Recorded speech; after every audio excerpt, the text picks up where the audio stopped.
Hey, back with some more thoughts. Got to thinking about maybe a couple of things that I wish I would have done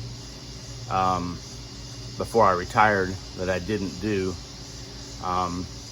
Actually, I guess first of all, I would have thought about going to my financial planner sometime last year instead of in February. But again, I thought when I went in February, I was going to have 3 or 4 years left to retire.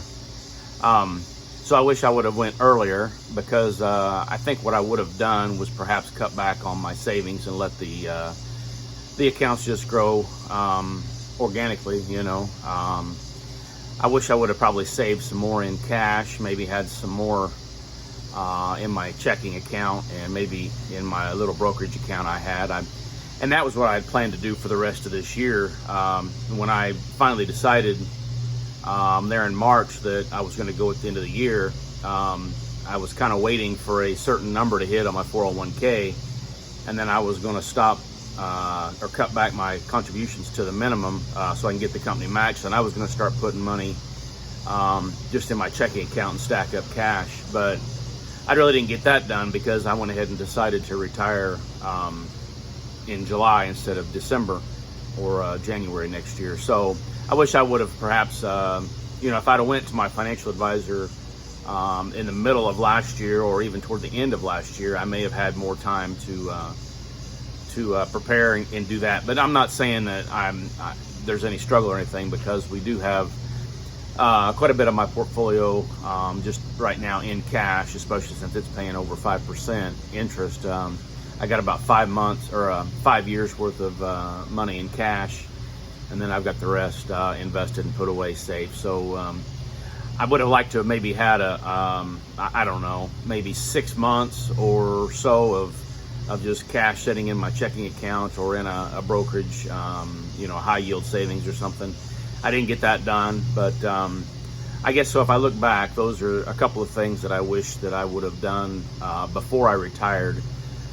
Because I had the plan in motion. Once I decided there in probably, March, April, May, that time frame when I really decided I was going to go at the end of the year, again, my plan was to start moving toward a more cash position. But since I decided to go ahead and do it in July, I didn't get that accomplished. So really, it's not holding us back. It's not really costing us anything or holding us, keeping us from doing what we want to do, but just something I'd had planned that I wish I'd have done sooner.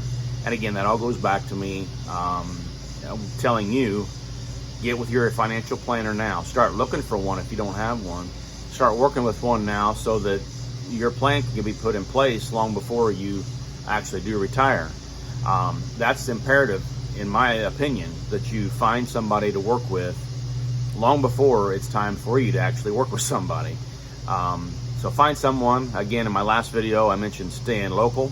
Finding someone in your town or your county or your area that you can get to know personally, and they can get to know you personally, and I think it'll make for a much better transition. One other thing I want to say is my dad got burned, I'll say, by a financial advisor back in 2000 when he retired. And eventually he doesn't know this yet, and if he watches this, he's going to find out this way, but I'm going to have him tell the story of how all that unfolded and happened.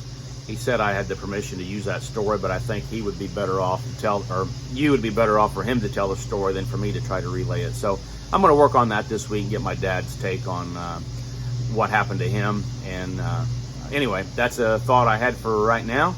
And like I said in the last video, my wife told me I need to tell you to like and subscribe and share.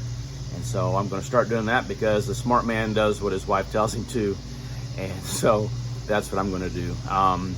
I don't think she's watched any of these videos and has no intention of it, so I would say she is not my biggest fan, but I would guess that my mom probably watches every video of mine at least 20 times. So love you, Mom.